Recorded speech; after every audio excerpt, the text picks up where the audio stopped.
একটা আশা তৈরি করেছিল।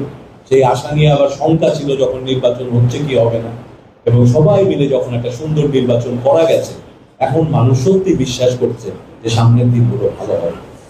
তো সেই ভালোটা আমরাও করতে চাই।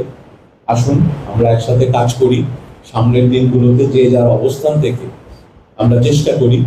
এই পাহাড় সমস্যা একদিনে ঠিক হবে না।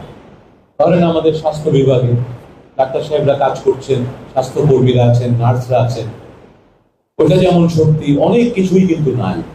যেমন আমার খুব চোখে লাগলো 4 জন বোধ হয় আপনার কনসালটেন্ট ছিল বা আছে, তার মধ্যে 2 জন আবার পেশেন্ট, আর থাকার কথা ছিল 10 নাকি 5 জন।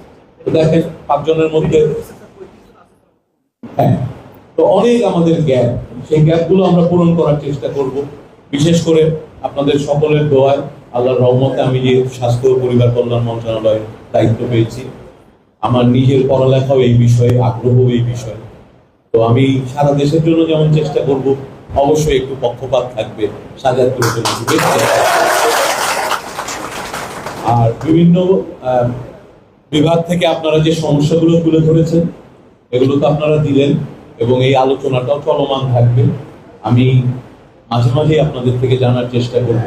আজকে একটু ভালো করে পরিচিত হওয়ার সুযোগ পেলাম, এবং আপনারা বিভিন্ন জন বিভিন্ন মন্ত্রণালয়ের অধীনে, কিন্তু একটা সুবিধা আছে, আপনারা এখান থেকে যত উৎসাহ নিয়ে বুদ্ধিদীপ্ত ভাবে সরকারি নিয়ম নীতি মেনে বিভিন্ন